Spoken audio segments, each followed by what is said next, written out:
বিসমিল্লাহির রহমানির রহিম। প্রিয় শ্রোতাবৃন্দ, আজ আমরা আলোচনা করব পবিত্র কোরআনের চতুর্থ সূরা সূরা আন-নিসা সম্পর্কে।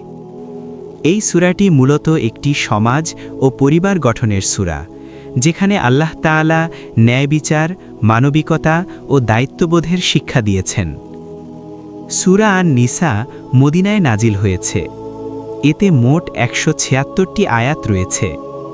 এই সূরার প্রধান উদ্দেশ্য হল দুর্বলদের অধিকার রক্ষা করা এবং একটি ইনসাফ ভিত্তিক সমাজ প্রতিষ্ঠা করা। সূরা আন-নিসা নাজিল হওয়ার প্রেক্ষাপট: মদিনায় হিজরতের পর মুসলিম সমাজে পরিবার, সম্পত্তি, ইয়েতিম ও নারীদের অধিকার নিয়ে নতুন নতুন প্রশ্ন দেখা দেয়। সূরা আন-নিসা এই সব প্রশ্নের স্পষ্ট জবাব দেয় এবং জানিয়ে দেয়, ইসলাম শুধু ইবাদতের ধর্ম নয়, বরং এটি একটি পূর্ণাঙ্গ সামাজিক বিধান। সূরার শুরু মানবতার ঘোষণা দিয়ে।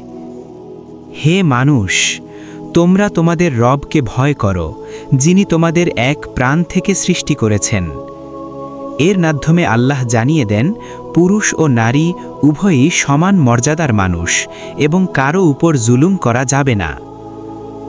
নারীর অধিকার ও মর্যাদা। সূরা আন-নিসা নারীদের অধিকার রক্ষায় এক বিপ্লব এনেছে। এখানে বলা হয়েছে, মহর দেওয়া ফরজ, জোর করে সম্পদ দখল করা হারাম, বিবাহে ইনসাফ করা আবশ্যক। একাধিক বিবাহের অনুমতি থাকলেও ইনসাফ করতে না পারলে একটিতেই সীমাবদ্ধ থাকার নির্দেশ দেওয়া হয়েছে। ইয়েতিমদের হক। এই সূরায় ইয়েতিমদের সম্পদের বিষয়ে কঠোর সতর্কতা এসেছে। ইয়েতিমের সম্পদ অন্যায়ভাবে ভক্ষণ করা আগুন ভক্ষণ করার মতো গুনাহ বলে উল্লেখ করা হয়েছে। এটি আমাদের শেখায়, দুর্বলদের হক নষ্ট করা আল্লাহর কাছে মারাত্মক অপরাধ। উত্তরাধিকার আইন। সূরা আন-নিসার অন্যতম বৈশিষ্ট্য হল স্পষ্ট উত্তরাধিকার আইন। আল্লাহ নিজেই নির্ধারণ করে দিয়েছেন কে কত অংশ পাবে। এখানে শিক্ষা হল, মানুষের ইচ্ছা নয়, আল্লাহর বিধানই চূড়ান্ত। পরিবার ও দাম্পত্য জীবন। এই সূরায় স্বামী স্ত্রীর অধিকার ও দায়িত্ব খুবই ভারসাম্যপূর্ণভাবে তুলে ধরা হয়েছে। সমস্যা হলে প্রথমে উপদেশ, এরপর ধাপে ধাপে সমাধানের নির্দেশ দেওয়া হয়েছে। ইসলাম কখনো জুলুম সমর্থন করে না, বরং শান্তিপূর্ণ সমাধান চায়। সমাজে ন্যায় বিচার। সূরা আন-নিসা মুসলমানদের নির্দেশ দেয়, ন্যায় বিচার করতে হবে নিজের বিপক্ষে হলেও। আল্লাহ বলেন, হে মুমিনগণ, ন্যায়ের উপর দৃঢ়ভাবে প্রতিষ্ঠিত থাকো। এটি আমাদের শেখায় ইনসাফ ঈমানের অংশ।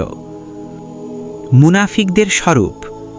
এই সূরায় মুনাফিকদের চরিত্রও তুলে ধরা হয়েছে। তারা নামাজে অলস, লোক দেখানোর জন্য আমল করে এবং মুমিনদের বিভ্রান্ত করতে চায়। এই বর্ণনা আমাদের সতর্ক করে দেয়, ঈমান শুধু মুখের কথা নয়, বরং কাজে প্রকাশ পায়। জিহাদ ও আত্মরক্ষা। সূরা আন-নিসা জিহাদের বিধানও ব্যাখ্যা করেছে। এটি আগ্রাসনের জন্য নয়, বরং জুলুম প্রতিরোধ ও দুর্বলদের রক্ষার জন্য। ইসলাম শান্তির ধর্ম, কিন্তু অন্যায়ের সামনে নীরব নয়। আল্লাহর আনুগত্য। সূরা আন-নিসায় আল্লাহ বলেন, তোমরা আল্লাহর আনুগত্য করো, রাসূলের আনুগত্য করো এবং কর্তৃপক্ষের আনুগত্য করো। এটি একটি শৃঙ্খলাবদ্ধ সমাজের ভিত্তি। সূরার শেষ অংশ রহমতের ঘোষণা। সূরা আন-নিসার শেষাংশে আল্লাহ তাআলা তার রহমতের দরজা খুলে দেন। যে ব্যক্তি তওবা করে, আল্লাহ তাকে ক্ষমা করেন। আল্লাহ অত্যন্ত ক্ষমাশীল ও দয়ালু। উপসংহার।